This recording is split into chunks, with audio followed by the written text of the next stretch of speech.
Hi there everyone, I am Lucy McDonald. Just to say hi to those that are joining me on the replay, just as people are joining me live. So just to introduce myself, I'm Lucy McDonald, physiotherapist, and today I'm going to be answering your questions that you've either sent me in advance or that you're sending me as we go along. So before we continue, if you are watching on the replay, the kind of topics that we're covering today, if I just take a look, we're going to be talking about hamstring issues, we're going to be talking about foam rollers, how to do self-massage, going to be talking about back pain, knee pain, quads pain, which is pain at the front of the thigh, and lots of ideas around how you can be responding best to your injuries. So I'm sure, irrespective of what your injury or your question is, I'm sure that you will find this useful. Please, if you are joining now, if as you join me, you could let me know if the sound is okay. So today I'm on Facebook and on YouTube for the first time, doing my first YouTube live, which is exciting. So as soon as I've got the thumbs up from those of you watching on Facebook and on YouTube that you can hear me, then I will crack on. So while I'm waiting to get that confirmation, please do check out all the awesome videos that I've got on the Octopus Clinic website. There's a whole library, there's about 100 videos on how to recover from injury. They're all categorized into different body parts and different sports. So for example, there's a whole section on running and knees, backs, etc. So please do check out octopusclinic.com. If you want to get in touch with me, the best way is to contact me, lucy@octopusclinic.com. And obviously check out the YouTube channel. Every week I produce at least 1 or 2 videos, and for those of you that do follow me will know that that's a reduction down from every single day during the strict lockdown. So please do come and check out the playlists on there. There's everything again sort of categorized by body part or sport. So some really helpful videos on how you can stay healthy sitting at your desk at home or in work as well. So those sorts of things too. So really good to hear. Glad to hear at Facebook that the sound is all good. So that is great news. And I will start with your questions. So for those of you that are joining now, please do start to send me your questions in the comments at the side if you've not already asked me, but I know Anthony that you've already sent me your question, so I will start with that one. So let's commence. So this question was, what would I suggest for someone suffering with lower hamstring tendinitis? So for those of you that are not sure what that means, basically your hamstrings start in your buttock and they go down the back of your thigh, turn into muscle. So they start as a tendon in your buttock, in the bony bit of your buttock, this bit here on the model, and then they go down the back of your thigh and then insert below the knee to enable you to bend your knee and straighten your hip. So my first question would be, actually, when you say lower hamstring tendinitis, what do you mean by that? So are you talking about where the hamstrings, and perhaps you can put in the notes at the side there, Anthony, are you talking about pain very much at the sides of the knee, or are you talking about further up? If you could let me know, that would be helpful. But I can give you some more generic advice around tendons anyway while you're writing that. And anyone who's watching this that does have tendon problems, I see so many people that unfortunately haven't managed their tendons very well, and basically there's some really simple things that I can share with you that will really help you to recover from your tendon issues. So first one has got to be the most obvious one, which is please don't stretch it. Tendons respond really well to loading, incremental loading, but they don't like being stretched. So in the case of a hamstring tendinopathy, then I would suggest that you avoid doing lots of hamstring stretching. it may sound like a bit of a surprise to you, because unfortunately Dr. Google does encourage stretching, but I don't think Dr. Google's on top of the latest research. So, so the latest research, as I say, is please don't stretch tendons. You will slow down the recovery. You certainly won't help it. So avoid hamstring stretches. So that's, again, things like putting your leg up on the side, doing the stretches where you're sticking out your bottom, that sort of thing. Now, in terms of, I sort of casually said tendons like loading, and obviously as a physio, any physios watching this, they'll know what I mean by that. But what does that actually mean? Well, what it means is you want to be loading the tendon in the way that it is designed to work. So 2 different exercises I would recommend for you. First of all, if you go onto the Octopus Clinic website and you put at the top waiter's bow. So your waiter's bow exercise is where you are slowly lengthening the hamstring muscles, and then you can progress that into something that looks more like a Romanian deadlift. Now, depending on which side of the knee you're feeling it, you can position your feet, so you turn your feet and your knees into a position where you can feel the pull through that tendon that's sore. So when you're, and this goes for any tendon, when you're loading the tendon, it's perfectly okay. In fact, I would actively encourage, if you have got that diagnosis of a tendinopathy, then I would actively encourage you to be able to feel some discomfort in the tendon when you're working it. Now, that's because what you're trying to do is you're trying to change the structure of the tendon. In order to do that, you have to create some inflammation, which is uncomfortable. So that the histamines that are produced with inflammation, they stimulate nerves that create pain. So the process of recovery is uncomfortable. However, you want it to be uncomfortable, not ouchy pain. So if it's too painful, you'll create such a inflammatory reaction that as a result, you won't be able to do any more exercise, you won't be able to do any more loading, and you'll end up becoming weaker, and the tendon will become less resilient. So it's always a challenge when, as a physio, when we're treating people with tendinopathies, it's always a challenge to find that sweet spot between pushing it hard enough that you get some structural change in the tendon in the way that you want it to be, so that it then becomes resilient to the forces that you're putting through it, and not pushing it so far that you get a big old flare up. A little flare up that lasts sort of 24 hours isn't a biggie, but if you're pushing it so much that then you're floored for a couple of weeks, then it's no good at all. So hopefully that's helpful. So the way to make sure that you don't push it too much is to just build it up, as I say, only take it to its uncomfortable point. So anything that's less than a 2 or 3 out of 10 on the pain scale. So if 10's the worst pain you can imagine, 0 is nothing, you want to be around about a 2 or a 3 out of 10 while you're doing the exercise, and not for more than 2 or 3 hours after. Now, I mentioned at the beginning that it's really important that you do actually have a diagnosis of tendinopathy, and you'll note that I said the words tendinopathy rather than tendinitis, because itis means inflammation. So we now know that when people have pain in their tendons, it's not actually an inflammatory response. It's a change in the structure of the tendon. So you get a change in the collagen, the blood vessels, and the nerves. So we know it's no longer a tendinitis, although obviously a lot of people still do call it that.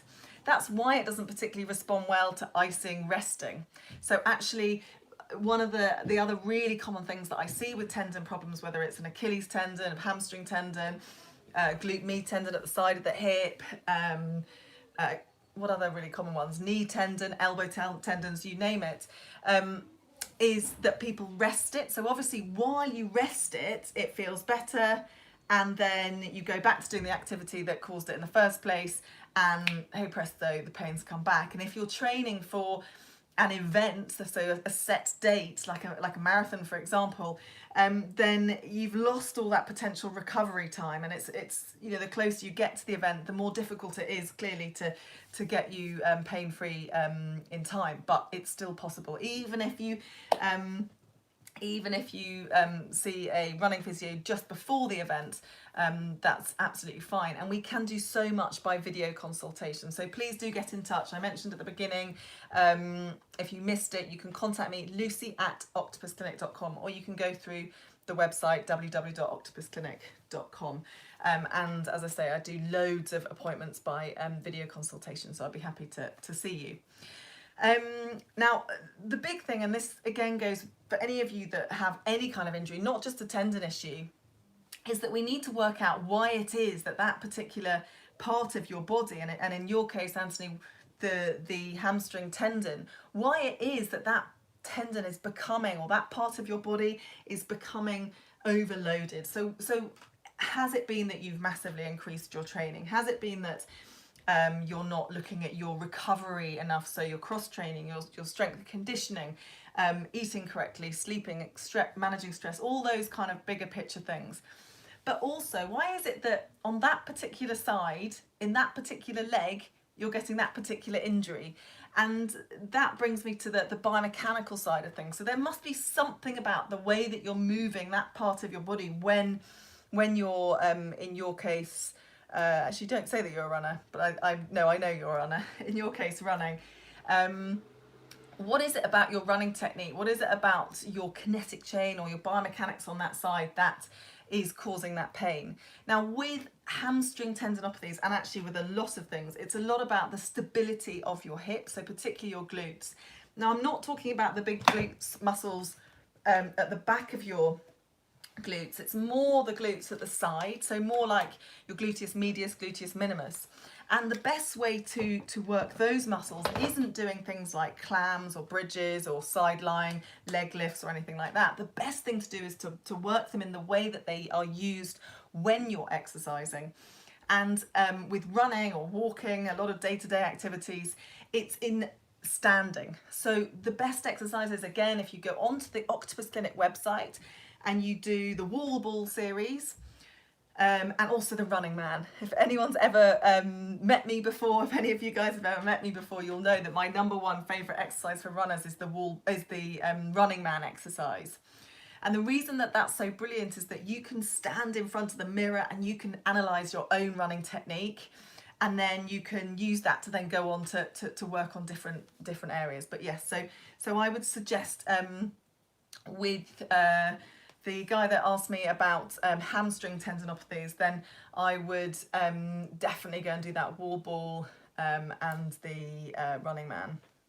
Now, it's super important that you do get a diagnosis, because yes, if it is a tendinopathy and where your tendon pain is, the reason I've left this to the end is that it's highly unlikely to be anything nasty. But a really, really common thing with any kind of pain down the hamstrings, whether it's a hamstring tendon or the hamstring muscle itself, is an irritation of the sciatic nerve. So again, I've seen loads of people that have come to see me saying, I've got this really stubborn hamstring issue, I've had loads of physio and I've been strengthening my hamstrings, I don't really know what's going on. And it transpires that actually there's a component of their pain being caused by their sciatic nerve that runs all the way down the back of the leg. Now, the sciatic nerve comes out of the back, joins up, bunches together into one big old nerve, and then runs down, as I say, through the buttock, down the back of the leg, and then splits off to supply the rest of the leg. So if the sort of normal tendon approach, muscle approach isn't working for you, then it's worth looking at more nerve contributions. And for example, the most common cause of sciatic pain is disc bulge in the back. Now, it might be that you don't have any pain in your back. I mean, most of us have had some kind of back pain in our lives, albeit fleeting. But you don't have to have back pain to have pain referred from the spine. So it's always worth getting it checked out if it's not recovering as you would expect. So please do bear that in mind as well. So I hope that's been helpful and answered your question. Let me just scroll down a little bit on Facebook here. Excellent. So I'm going to move on now to the next question. Please, if while you're watching this you want to ask me some questions, please do put them in the comment section at the side there, and I'll ask them as we go through. So the next question is, do I have any advice on using foam rollers? Are they a good idea? When should you use them? And which muscles, etc.? And this is from a runner. So if you're not sure what a foam roller is, here's one I made earlier. Well, I didn't make it, but it's one I've got earlier. So a foam roller is really helpful for a number of different reasons. The most common use of a foam roller is for self-massage. And what I mean by that is if you're training for some kind of event and or you're just exercising more intensely than usual, you'll find that your muscles will become a bit sore and a bit tight, and massage is a really good way of increasing the recovery of muscles. So hands-on from a massage therapist or a physiotherapist is a really nice way of recovering more quickly and therefore improving your training, because you can get back to your running or chosen sport more quickly. But if you can't afford to have regular massages, then a foam roller is a DIY version. So you can choose a part of your body that feels achy, and in runners it's most likely to be your quads, your calf muscles, and you can roll up and down on them. So the best thing to do is to find a bit in the muscle that feels a bit tight and then to roll up and down. Now, it shouldn't be excruciating, and unfortunately I've seen some really, really nasty bruising from people sort of probably getting frustrated with some kind of pain in their leg and just hammering away at it to the point that they bruise themselves. That's not going to do you any favours. And the reason that that's not going to do any favours is not so much due to the superficial bruising that you can see, although it might be a bit unsightly. It's not going to do any long-term damage. It's more to do with the fact that if you're creating that kind of damage, it's going to be super painful. And when a muscle is in pain, it goes into spasm, and then you're trying to massage a muscle that is in spasm. And if you try and massage a contracted muscle, you're going to create more damage than gain. So I would make sure that you're doing it gently. Again, it's that kind of uncomfortable zone rather than an ouchy zone that you're looking for. Find that sort of uncomfortable area and just roll gently back and forth. So as you can tell, the quick answer to your question, are they a good idea, is yes, but it needs to be done properly. Now, when to use them, I would use them, it depends. So on the one hand, it can be tempting to use them as soon as you've finished running, but on the other hand, you might be a bit sore. So I would use them at a point where you're recovering, so it's not so painful to do it, but the muscles still feel tight. Does that make sense? So it's a bit like same as a sports massage. There's little point going for a sports massage, in my opinion, the day after an event, because you're going to be so sore that they're not going to be able to get into the tissues very much. You're better off leaving it for the sort of third day after, once you've gone through that initial 2 days of inflammation and soreness. So on the third day after a bigger event or a bigger training session, that's the best time to do it, because you're going to be able to put more pressure through the leg without creating that pain and that muscle spasm. So hopefully that's helpful. There's no reason why not to use the foam roller. So it's not like stretching, where you shouldn't stretch before or during exercise. You can foam roller at the beginning or during. There's no reason why not from a physiological perspective there. And which muscles, I mean, it basically comes down to which muscles feel tight. So as I say, calf muscles, quads muscles, hamstring muscles probably. And often that ITB down the side of the leg there is tight. I would suggest that you avoid using the foam roller directly over the ITB, in the same way that I wouldn't massage directly over the ITB. So the ITB, for those of you that don't know, is that band that runs all the way down the side of your leg and can become very tight with runners. And the reason that I wouldn't bother sort of trying to really massage that bit, even though it might feel tight, is that it's not a contractile tissue, so you're not going to get much pliability in it. You're much better off massaging the muscles in front of it and behind it. In other words, the junction of the ITB between your ITB and your quads muscles, or your ITB and your hamstring muscles. So much better off massaging either side. And then, last but by no means least, if you do have a tight ITB, then I would really recommend that you massage your TFL, so your tensor fascia lata muscle. Now that one is the one that's, if I just stand up, I don't know if you can see me. if you can see this is where my pocket is on my jeans, I would recommend that you that you look it up, but it's your tensor fasciae lata, your TFL muscle, and it's where I've got my hand here. It's basically where the pockets are on your trousers, and that's because that muscle is your ITB attaches to that muscle. So if you've got a tight ITB, the most important bit to massage is not your ITB, it's your tensor fasciae lata. So remember that, and you can massage that either with a foam roller, or if you want to be more specific, you can get a tennis ball or something like that, some sort of knobbly bit of household, I don't know, a water bottle, something like that, and roll up and down on there. So hopefully that helps. But yes, in terms of the evidence around massage, there's excellent, there's excellent evidence for sports massage around recovery and performance. So yeah, I would strongly recommend it. I hope that's helpful. Okay, next question is about lower backs. So if any of you guys are watching and have got questions, here we go. Scrolling down. I've got someone in Australia. Hi there. Good to have you here. So, right, what was I going to ask the next question? Okay, so the next question, I'm really sorry to hear this. The question was, I'm in constant agony with my lower back. It's worse at night and I can hardly get out of bed. Do you have any suggestions on how to improve this? Also, my left knee is painful. What stretches should I do, or how to strengthen the muscles? Okay, so this is a really important one, and I would imagine that a lot of you watching have experienced some kind of back pain in the past and can sympathise with this. Now, there's a few questions that I need to ask you, and this is for any of you with back pain. It's really important to rule these things out, because the intensity of the pain isn't necessarily an indicator. I know this is going to sound bizarre, but it's not an indicator of damage that would create any long-term issues. So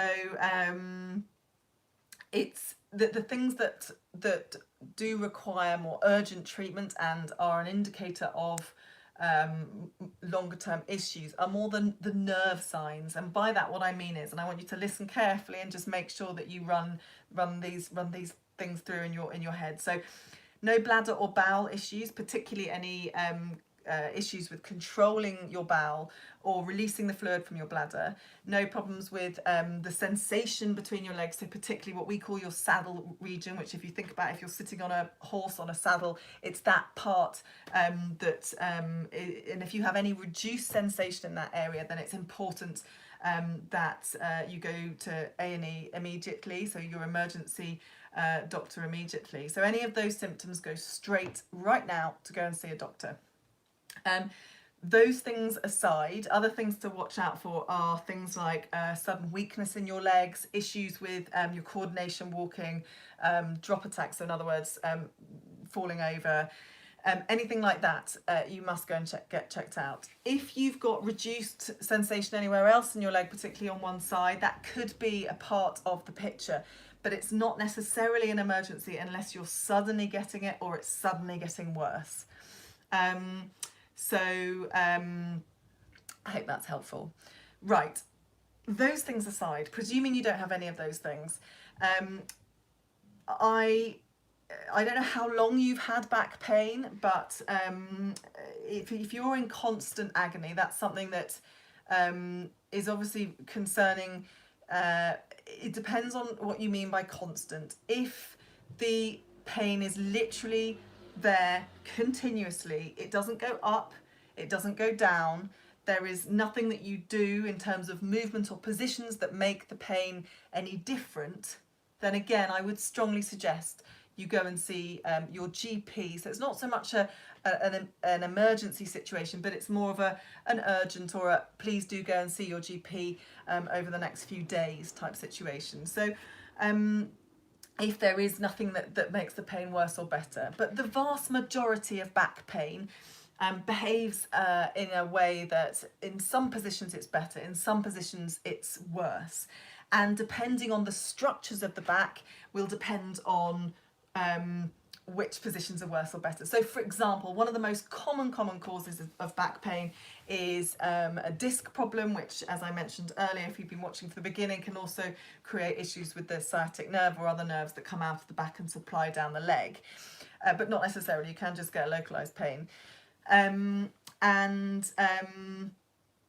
And if that's the case, then you'll find that bending forwards or sitting down or anything that involves sort of slumping your back, that's going to make the pain worse. Whereas the facet joints, which are these less commonly known joints. So if we look at the spine here, so this is a plastic model of the spine. So if we look at the front here, you've got your pelvis here, your hip joints are in here, and then if we swizzle it around, you've got the bony bits that you can probably poke at the back of your spine here.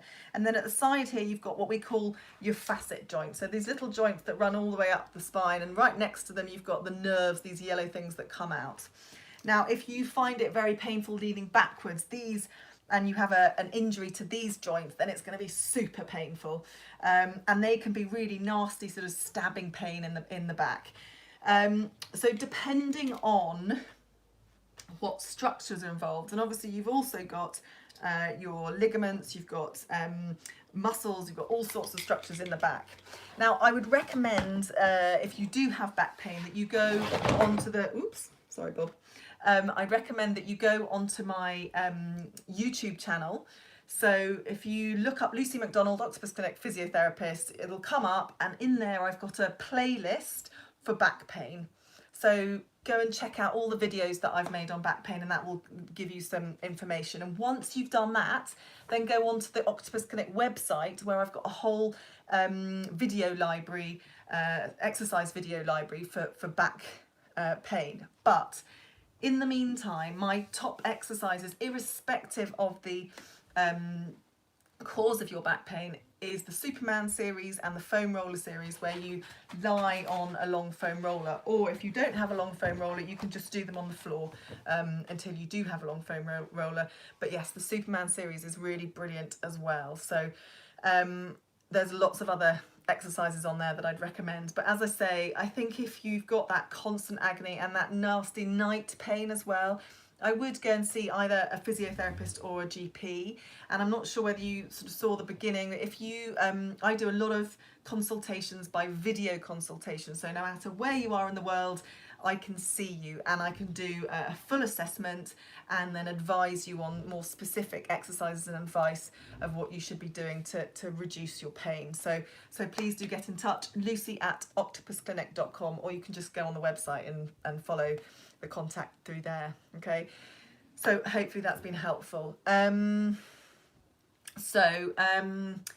next one was you also said that your left knee is painful. Now this, for those of you that are just joining, this is from someone who's also got severe back pain, and it might be that your knee pain is referring from your back.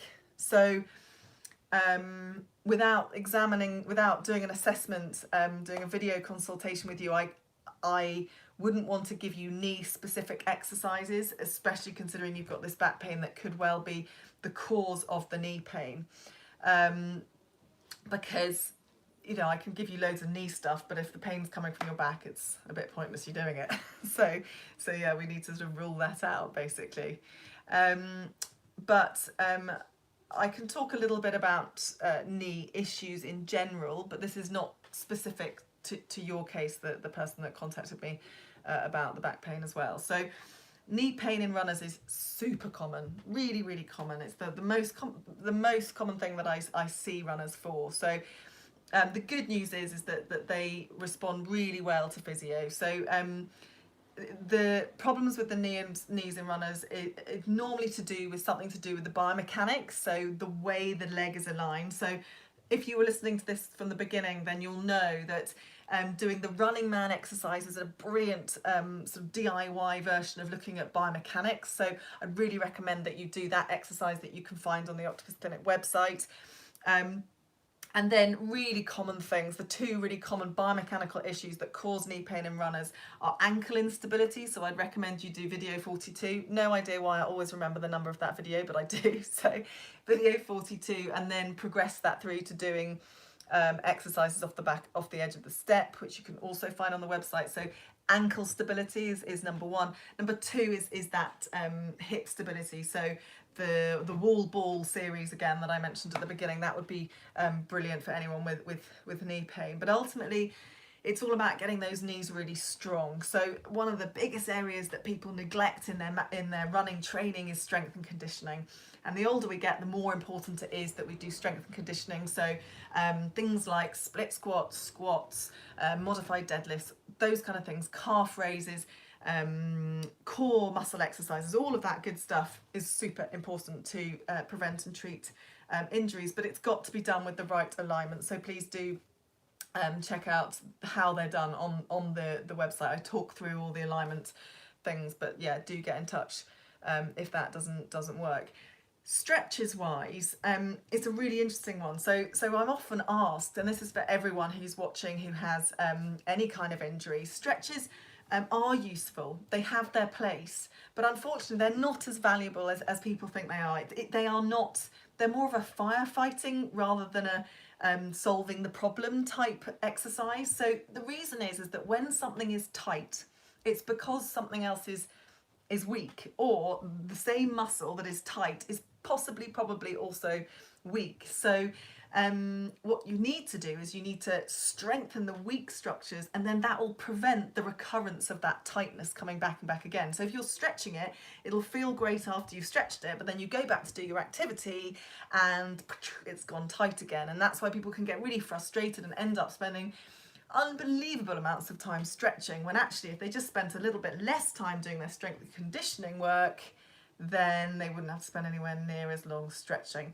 And with stretching, in case you didn't catch at the beginning, you mustn't do stretching before or during exercise. You should only do stretching at the end, and that's because it slows down the contractibility of the muscle. So it means that just when you want the muscle to work, when you're doing your exercise or you're running, whatever it is, just when you want your muscles to contract, you're slowing them down. So not only will it not help, but we think it might also predispose people to injury, but the jury is out on that. So hopefully that's helpful. Now the next one is a question. Let me just check. Let's scroll down again, check if anyone's got any questions. So I'm probably going to be wrapping up in about 10 minutes. So for those of you that are watching and still do have any questions, either about anything that I've talked about or anything completely different, please just shout. But the next question is, I tore my quad grade 2 in March last year. I've worked back to what feels like full strength, but recently I've been running, my calf on the same leg has been going, I presume getting damaged. It doesn't feel like a full-on pull, but more like a strain that stops me running for a week or two. I'm conscious of it returning, though every time I run. I did run a couple of marathons 5 or 6 years ago, so it might be an old injury weakness, or could it be the weak quad creating extra work for my calf? That is a brilliant question. I love it. I love it because hopefully it'll be the answer will be quite useful for any of you out there with any kind of muscle injuries, and it's quite a nice one to end on as well, because it's sort of it's showing that the whole importance of biomechanics, so of the way that we move, the strength of the different muscles. Excuse me while I just sort that out. There we go. Okay, so right, so really good news that you've been working on your quad strength, because one of the things that creates recurrent damage in muscles is that when you damage a muscle, so for those of you that probably don't know, that a grade 2 injury means that it's not fully ruptured, so the whole muscle hasn't gone, but equally there's enough that has affected the strength of the muscle. So I presume from the fact that you know what grade it is, I presume that you've seen a physio or someone about it, which is great. Hence you've got the proper diagnosis. But anyway, when you damage a muscle, so you break the fibres, those fibres don't heal. So other structures of the body heal, but muscle fibers, once they're broken, they're gone, okay? But the really good news is that muscles have this amazing ability to get stronger and stronger and stronger. So what then happens is that if you then strengthen the muscle, you get more muscle being built up underneath the damaged muscle. So actually you can get all your strength back and actually become stronger as well. So that's a really good news.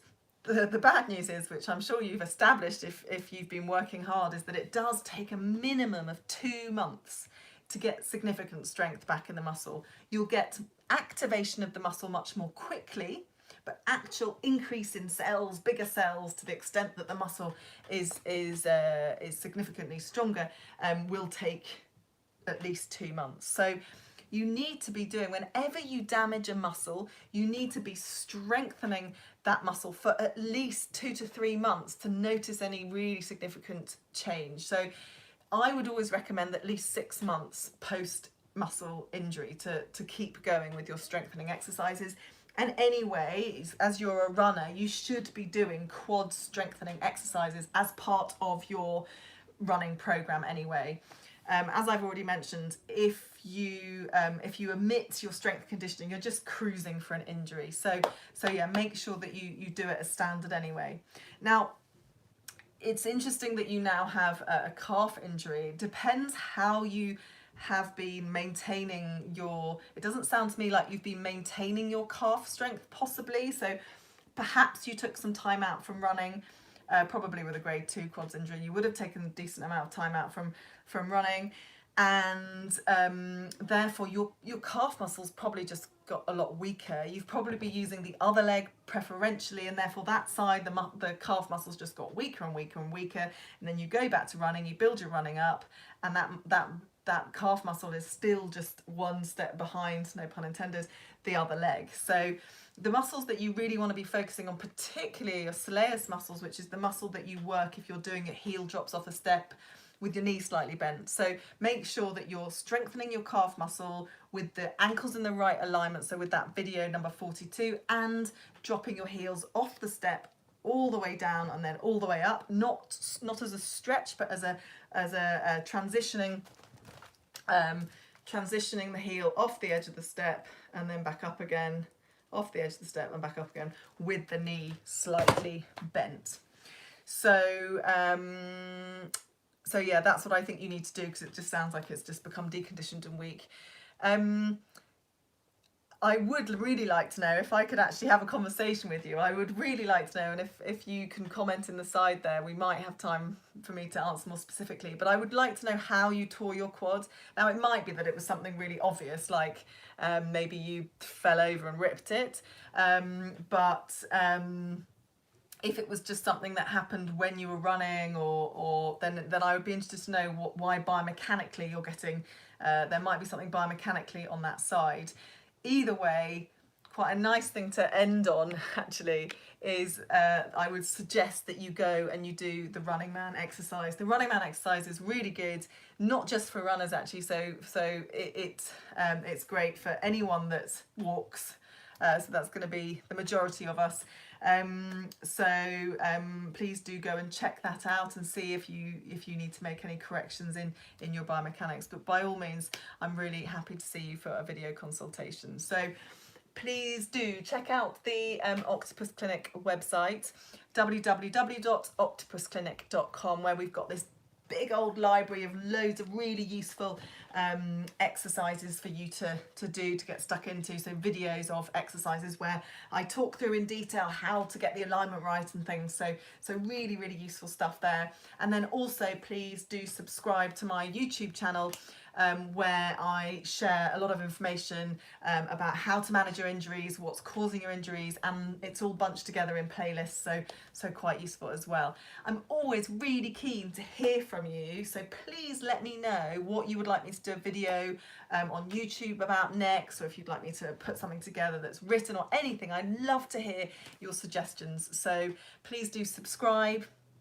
please do check out the website, and please do invite your friends and family for next week's Facebook YouTube, and maybe we'll even head back to Instagram next week as well. But yeah, please do join our social media family, and until next time, I wish you all the very, very best.